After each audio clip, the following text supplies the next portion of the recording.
दोस्तों, हम सबको जिंदगी में कभी ना कभी मोटिवेशनल स्टोरीज की ज़रूरत पड़ती है जिससे हम इंस्पायर होकर जिंदगी में कुछ आगे बढ़ें। और अगर उस स्टोरी का हीरो गौतम अडानी हो फिर तो क्या ही बात है। जिनका अडानी एंटरप्राइजेज देश और दुनिया का फास्टेस्ट ग्रोइंग बिजनेस हाउसेज है, तो फिर वो स्टोरी स्पेशल होनी तो बनती है। इस स्टोरी में मोटिवेशन ही नहीं बल्कि थ्रिल और डेंजर भी है, बिल्कुल जैसे बॉलीवुड मसाला मूवीज में होता है, बिल्कुल वैसे। क्या आपको पता है कि गौतम अडानी को किडनैप किया गया था रैंसम के लिए? क्या आपको पता है कि गौतम अडानी ने 26/11 का मुंबई अटैक सरवाइव किया था? वो उस समय होटल में ही थे और उन्होंने अपनी मौत को इतने सामने देखा था। इन सब के बाद भी उनका बिजनेस, उनके दृढ़ निश्चय और उनकी विल पावर की वजह से अडानी एंटरप्राइजेज आज देश का दूसरा सबसे बड़ा बिजनेस हाउस है। अगर आपको ऐसा लग रहा है कि आपकी ज़िंदगी में कुछ सही नहीं जा रहा, आप थोड़े डिमोटिवेटेड फील कर रहे हैं, तो मैं आपको गारंटी देता हूं, इस वीडियो को एंड तक देखिए। आपको ना केवल मोटिवेशन बल्कि एक नई एनर्जी भी मिलेगी। नमस्कार दोस्तों, मेरा नाम है तुषार बुद्धिराजा और आपका स्वागत करता हूं आपके अपने चैनल फिनटेक गुरुकुल पर। अगर आपको घर बैठे पैसा कमाना है और शेयर मार्केट में ट्रेडिंग या इन्वेस्टमेंट करनी है, तो अपना डीमैट अकाउंट आप एंजल ब्रोकिंग के साथ खुलवा सकते हैं। देश का सबसे बड़ा फुल सर्विस ब्रोकर है एंजल ब्रोकिंग। और अगर आप डिस्काउंट ब्रोकर के साथ जाना चाहते हैं, तो देश के सबसे बड़े डिस्काउंट ब्रोकर ज़ीरोधा के साथ भी आप अपना अकाउंट खुलवा सकते हैं। दोनों के अलग अलग फीचर्स और फैसिलिटीज़ हैं। दोनों के लिंक आपको नीचे डिस्क्रिप्शन में मिल जाएंगे, तो आप जिसमें चाहें उसके साथ जाकर अपना डीमैट अकाउंट खुलवाएं और घर बैठ के अपने पैसे कमाने की स्टार्टिंग करें।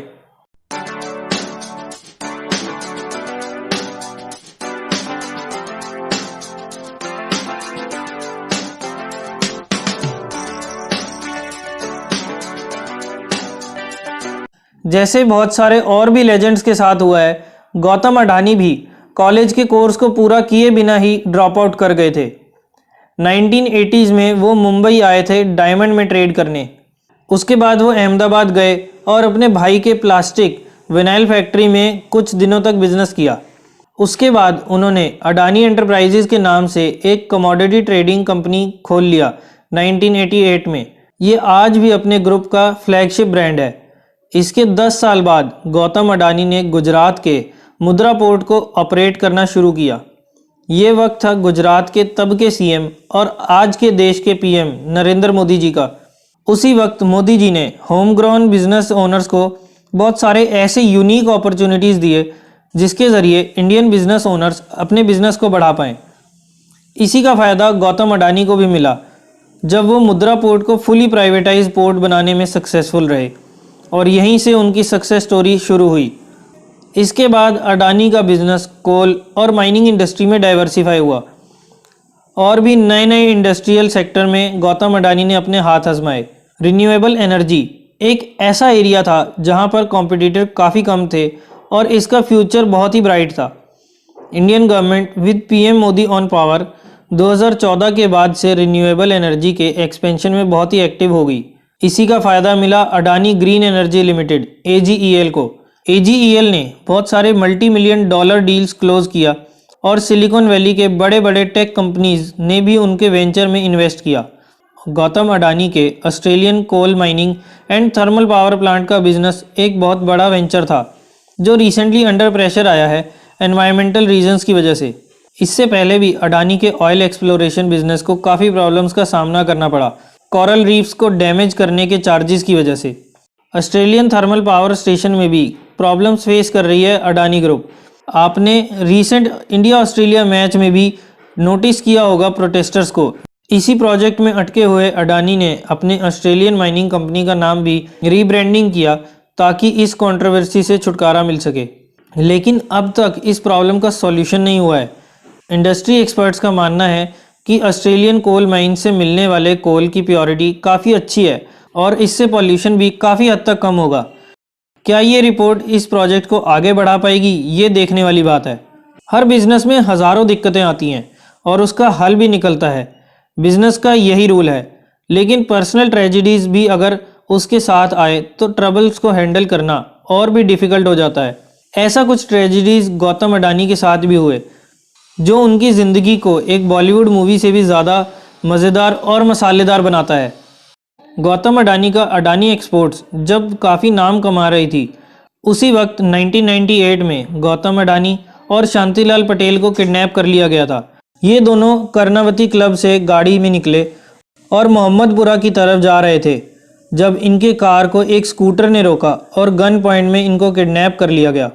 $1.5 मिलियन का रैंसम मांगा गया इनके रिलीज़ के लिए और बाद में इनको छोड़ दिया गया। गौतम अडानी इस इंसिडेंट के बारे में बहुत ज़्यादा बात नहीं करते हैं। हालांकि इस इंसिडेंट के मेन 2 एक्यूज फजलुर रहमान और भोगीलाल दर्जी को अहमदाबाद पुलिस ने पकड़ा था, लेकिन 2018 में इन दोनों को रिलीज़ कर दिया गया, ये कहकर कि इनके खिलाफ कोई ज़्यादा सबूत नहीं मिले। सिर्फ ये ही एक इंसिडेंट नहीं है, इनके साथ दूसरा भयानक इंसिडेंट तब हुआ जब 2008 में मुंबई अटैक में 26 नवंबर को गौतम अडानी ताज होटल के वेदर क्राफ्ट रेस्टोरेंट में दुबई पोर्ट के सीईओ मोहम्मद सरफ के साथ डिनर कर रहे थे और उसी वक्त टेररिस्ट ने वहां अटैक किया, लोगों को हॉस्टेज बनाया और 160 लोगों की जान गई थी। इस इंसिडेंट में गौतम अडानी ने जब टेररिस्ट को ताज होटल की लॉबी से अंदर आते और गोली चलाते और ग्रेनेड्स लॉन्च करते हुए देखा तो होटल स्टाफ की मदद से वो ताज होटल के बेसमेंट में चले गए जहां 100 लोग और भी थे। 26 नवंबर को पूरी रात वो ताज के बेसमेंट में रहे। फिर 27 यानी कि थर्सडे की मॉर्निंग को जब कमांडोज ने एंटर किया ताज प्रेमिसेस में, तब बेसमेंट से बैक गेट के जरिए वो बाहर आए और प्राइवेट जेट से अहमदाबाद एयरपोर्ट पहुंचे। उनको जब इसके बारे में पूछा गया तो उन्होंने ये कहा कि उन्होंने 15 फीट के डिस्टेंस में मौत को देखा और कभी भूला नहीं जा सकता। इन पर्सनल ट्रेजेडीज़ को संभालना मुश्किल होता है, लेकिन गौतम अडानी ने सिर्फ उसको संभाला ही नहीं बल्कि अपने बिजनेस को और भी तरक्की दी। कोरोना पेंडेमिक में जब सारे दूसरे बिजनेस बंद हो रहे थे, उसी वक्त अडानी बिजनेस हाउस ने रिकॉर्ड प्रॉफिट कमाया। अडानी ग्रीन एनर्जी लिमिटेड ने $6 बिलियन का सोलर पावर डील किया और 2025 तक सोलर पावर सेक्टर में AGEL सबसे बड़ी कंपनी बन सकती है। ऐसे ही मुश्किलों का सामना करके सक्सेस मिलता है और इसी चीज़ को दोस्तों आपको याद रखना है। मुश्किलें कभी जाने वाली नहीं है, आज एक गई तो दूसरी ने कल आना ही है, लेकिन अपने ऊपर विश्वास रख के इनसे पार पाना ही तो सक्सेस है। अपने ऊपर भरोसा रखना सक्सेस पाने का एक फॉर्मूला है। अगर आपको आज का मोटिवेशनल वीडियो पसंद आया तो इस वीडियो को लाइक ज़रूर करें और साथ ही में दोस्तों को मोटिवेट करने के लिए इस वीडियो को ज़्यादा से ज़्यादा शेयर करें और चैनल को सब्सक्राइब करना ना भूलें ताकि आगे भी आपको ऐसी ही इंपॉर्टेंट वीडियोस मिलती रहें। मैं तुषार बुद्धिराजा आपसे लेता हूं आज के लिए इजाज़त। मिलते हैं दोस्तों नेक्स्ट वीडियो में, तब तक के लिए बाय बाय, टेक केयर और ऐसे ही सीखते रहें और मोटिवेटेड रहें, तभी आगे हम सक्सेस पा सकते हैं।